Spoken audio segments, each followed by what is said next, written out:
So if I let her go, you're gonna go to Peter. Hi, you're handsome.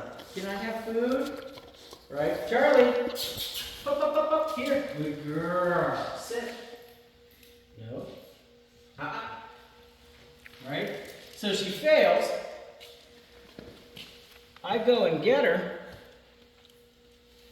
I make it happen. I don't have to beat her up. Here. Sit. But I do have to, yes, I do have to make sure she understands there's a consequence associated with refusal. Don't come to me, I make you come. I'm not going to be mean about it, but you have to come. Okay.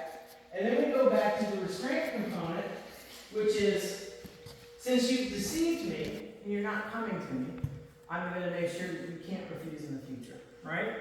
And it doesn't have to be a 6-foot leash. It can be much longer. But basically what we're doing is waiting for her to become distracted. Charlie, here. Yes, good girl. Sit. And again, reinforcement only happens when she pays attention to the person that's calling her. That doesn't mean, thank you. That doesn't mean sniffing the ground or exploring the environment. That means you're finishing a very specific task. Good girl. Oh, you dropped it. There you go. Make sense? Yep. So let's give that a shot. Grab yourself a couple of snackos. Let me get you some.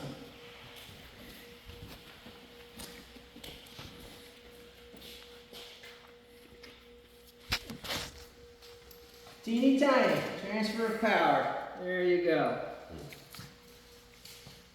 So now she knows that I've had food. So you can use me as a distraction, and when she gets distracted, you're going to call her back up, gather her leash as she comes to you, and then make her sit in front. Charlie. Draw her to you, back up, and then make sit happen. Alright? You're not going to reward her until she looks at you. Back up, take her with you when you go, sit. Sit. Good girl. Right? And the next time, don't turn, right, so that you're facing her. Make her turn so that she's facing you. As you're backing up towards the exit sign, she needs to look at you, right? If she's, because basically she doesn't have any vested interest in what you're doing. She's kind of going, I can do what I want, right? Call her, Charlie, here. Charlie, here. Back up, draw her to you. Make her sit directly in front. Sit. Sit. Now, step to your left. No. Step to your left towards the wall, okay, and straighten her up so that she has to face you. Make sit happen. There you go. And pay her off. There you go.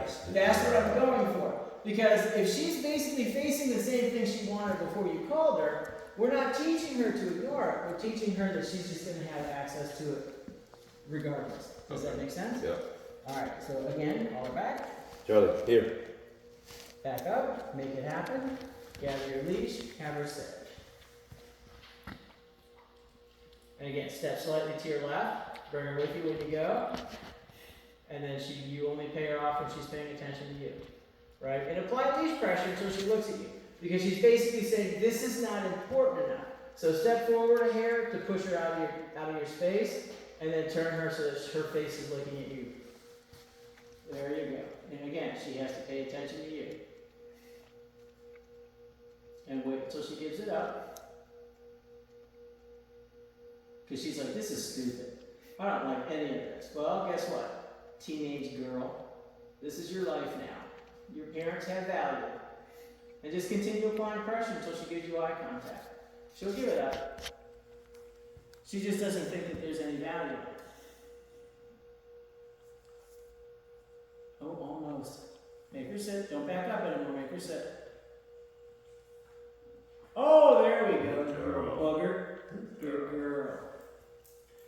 So if you're around a lot of adolescents, that behavior should be very similar to you, right? Yeah. Or very familiar to you. Yeah. Because they all act that way. And basically, it's just a matter of getting her used to the idea that one, you don't get to escape, and two, you have options. If you do it willingly, good things happen. If you don't do it willingly, not only can I compel you, but I'm not going to reward you.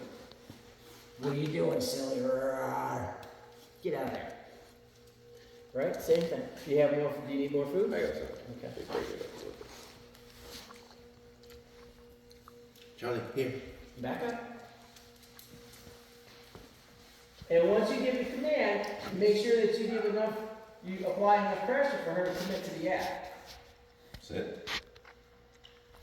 Yes, very good. That was much better. Much, much better. Okay, so that's one of the things that we need to get her a little stronger on. And again, it's all contingent upon the fact that we want to continue, we want to help create a lot of successes when you call her to come to you, so that she's not ever expecting bad things are going to happen. It's not Charlie here and then you throw her in her crate, or Charlie here and then you give her a bath, or she's out in the backyard having fun and you call her and you bring her in and lock her up, things like that. We want to make sure that for every one time you have her do something she's not going to like, taking medicine or getting crated or something like that, she's got 100 times to where it's been, what a good girl, now go play, right? Things like that, okay? So how are we doing with the stationary commands like